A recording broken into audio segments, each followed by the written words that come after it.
Moving on to circles. I'll wait for the bell.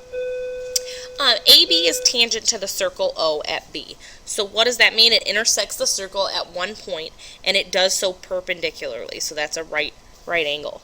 So every time we see tangents, we should probably recognize that there's going to be a right triangle in there, and we're probably going to be using Pythagorean theorem to solve, which we are here. So I have my radius, I have 9, and then I have 10.5. We should remember that our hypotenuse is always across from the 90-degree angle. So I have 9 squared plus radius squared equals 10.5 squared. So 10.5 squared minus 9 squared means that r squared is 29.25. Take the square root, and my radius is 5.4. Number 26, JK, KL, and LJ are all tangents to circle O. JK is congruent to LJ. So we have JA is 9, which also means that JB is 9. These are not bisected, but this is, remember, the ice cream cone rule. So around the corner from each other are what's congruent with tangent lines. So AL is 10, which also means this is 10. They told us JK and LJ are congruent, so that must mean that this is 10, which also means that's 10. So what is the perimeter of the triangle? 40, 58. 10 plus 10 plus 10 plus 9, 9 and 10.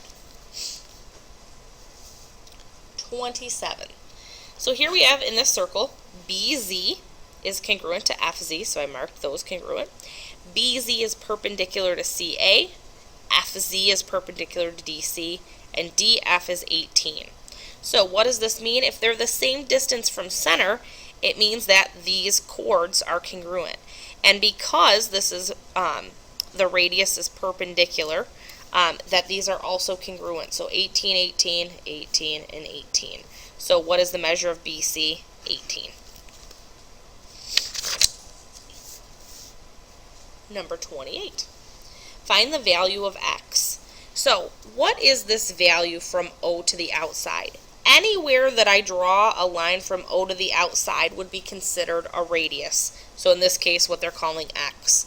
So let's specifically draw one here where I can solve it using the Pythagorean theorem.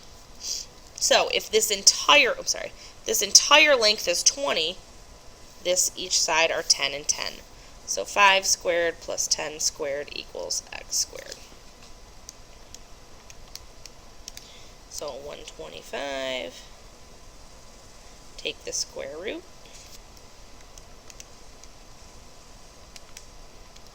gives me 11.1. Ooh, 11.2.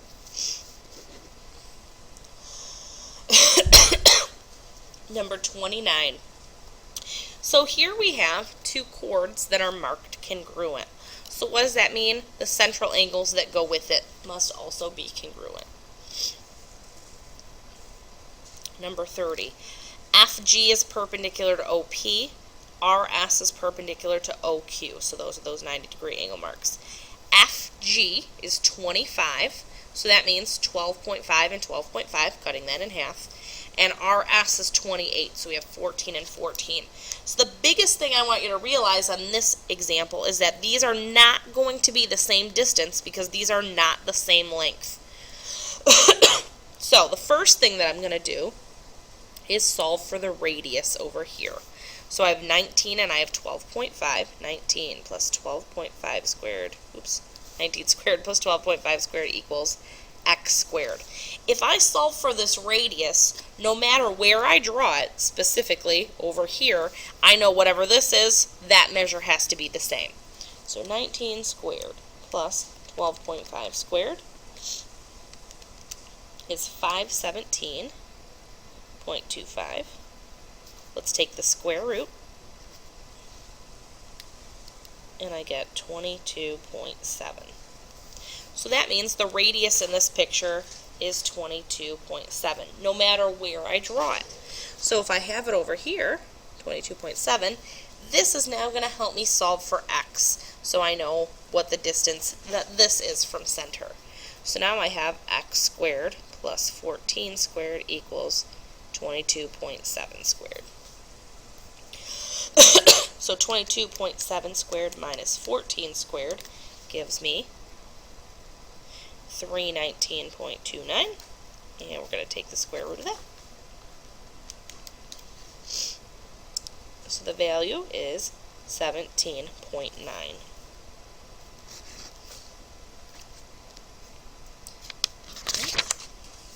Number 31.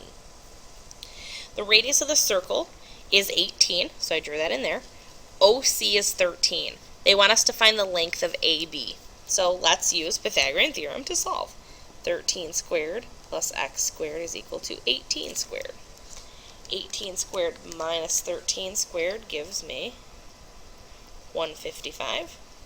Take the square root. That gives me 12.4.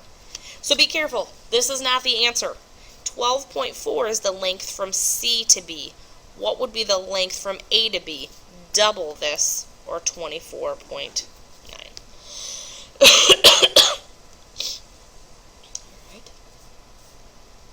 Number 32. The measure of angle BAC is what we want to find here.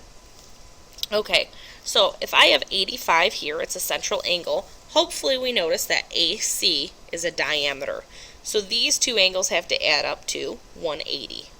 So 85 and 95. So if this angle is 95, the arc that goes with it, because it's a central angle, is 95. But if I look across where the star is, angle BAC, what they want us to find, that's an inscribed angle, so it's going to be half of 95, or 47.5. Last but not least, number 33. PQ is tangent to the circle at C. BC is 85. Find the angle BCP, so this one over here. It's the same as last time. This is not a central angle, but an inscribed angle. So half of 85 is 42.5.